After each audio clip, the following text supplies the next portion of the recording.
कल triple murder हुआ है देवली के अंदर। आज सुबह ट्रिपल मर्डर हुआ है। एक आदमी सुबह सुबह मॉर्निंग वॉक पे गया, जब घर वापस आया तो उसके माँ, उसकी पिताजी और उसकी बहन तीनों को उसने पाया कि उनका मर्डर कर दिया गया है। लेकिन जब दिल्ली के अंदर सरेआम मर्डर हो रहे हैं, सरेआम शूट आउट हो रहे हैं, पूरी राजधानी गैंगस्टर्स के कब्जे में है, जगह जगह नशा बिक रहा है, महिलाओं के साथ बलात्कार हो रहे हैं, तब पूरी की पूरी बीजेपी ऊपर से नीचे तक चुप हो जाती है। और जब इनसे पूछा जाए तो इनके बड़े बड़े नेता कहते हैं क्राइम तो मुद्दा ही नहीं है, दिल्ली में लॉ एंड ऑर्डर तो मुद्दा ही नहीं है।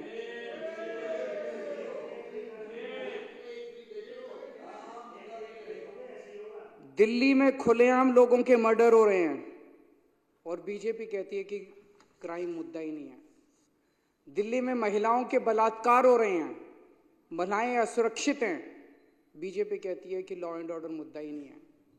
दिल्ली में सरेआम व्यापारियों को फिरौती मिल रही है, फिरौती की धमकियां मिल रही है, बीजेपी कहती है कि क्राइम मुद्दा ही नहीं है। दिल्ली में सरेआम गैंगस्टर्स व्यापारियों की दुकानों पे गोलियां बरसा रहे हैं और इनके नेता कहते हैं कि क्राइम मुद्दा ही नहीं है। गृह मंत्री अमित शाह की सीधे सीधे जिम्मेदारी बनती है कि दिल्ली की कानून व्यवस्था को सुचारू रूप से चलाया जाए, और गृह मंत्री के घर के 20 किलोमीटर 30 किलोमीटर के दायरे के अंदर सरेआम शूट आउट चल रहे हैं। गैंगस्टर्स पूरा दिल्ली पे कब्जा कर चुके हैं और गृह मंत्री आराम से अपने घर में सो रहे हैं, उन्हें दिल्ली की कोई चिंता नहीं है।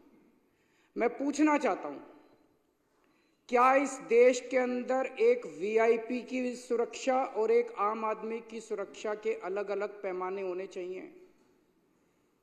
वीआईपी की भी सुरक्षा जरूरी है। आज सुखबीर बादल के ऊपर हमला हुआ, पंजाब पुलिस ने मुस्तैदी से उनकी सुरक्षा की, लेकिन जब दिल्ली के आम आदमी आज कल ट्रिपल मर्डर हुआ है देवली के अंदर। आज सुबह ट्रिपल मर्डर हुआ है। एक आदमी सुबह सुबह मॉर्निंग वॉक पे गया, जब घर वापस आया तो उसके माँ, उसकी पिताजी और उसकी बहन तीनों को उसने पाया कि उनका मर्डर कर दिया गया है। ये इनके लिए मुद्दा ही नहीं है, ये कहते हैं मुद्दा ही नहीं है। मैं पूछना चाहता हूं, क्या आम आदमी की सुरक्षा मायने नहीं रखती?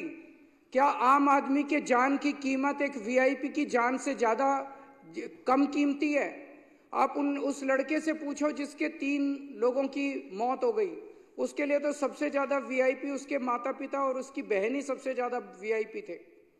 तो मैं इनको बीजेपी वालों को कहना चाहता हूं, तुम मेरे जितने मर्जी एमएलएज को गिरफ्तार कर लो, जितने मर्जी मेरे ऊपर लिक्विड गिरवा लो, जितने मर्जी मेरे ऊपर हमले कर लो, मैं तो दिल्ली के आम लोगों की सुरक्षा का मुद्दा उठाता रहूंगा जब तक मेरे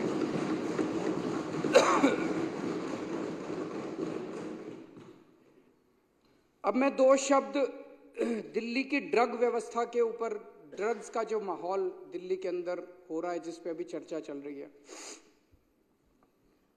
मैं दिल्ली में जगह जगह कोने कोने में जा रहा हूं। इस टाइम कानून व्यवस्था इतनी ज्यादा चरमरा गई है, खासतौर से जब से अमित शाह जी देश के गृह मंत्री बने हैं और उन्होंने दिल्ली की कानून व्यवस्था को संभाला है, तब से दिल्ली के अंदर पूरी दिल्ली की कानून व्यवस्था लगभग खत्म हो चुकी है।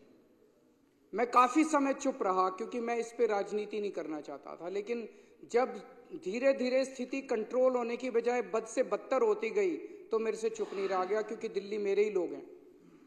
पिछले कई दिनों से जब से मैं दिल्ली के कोने कोने में जा रहा हूं, जहां भी कोई कत्ल होता है, जहां भी कोई वारदात होती है, मैं जाता हूं, लोगों से मिलता हूं।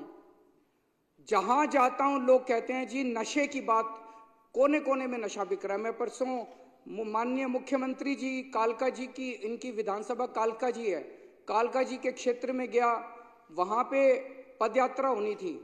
मैं पदयात्रा कर रहा था, लोग मेरे कान में आके बोल रहे थे, लोगों को डर लगता है बात करते हुए भी, लोग मेरे कान, सर नशे की बात भी उठाओ सर हर दुकान के अंदर नशा बिक रहा है, सर हर दुकान में नशा बिक रहा है, किराने की दुकान में नशा बिक रहा है, पान वाले की दुकान में नशा बिक रहा है, पनवारी की दुकान में नशा बिक रहा है।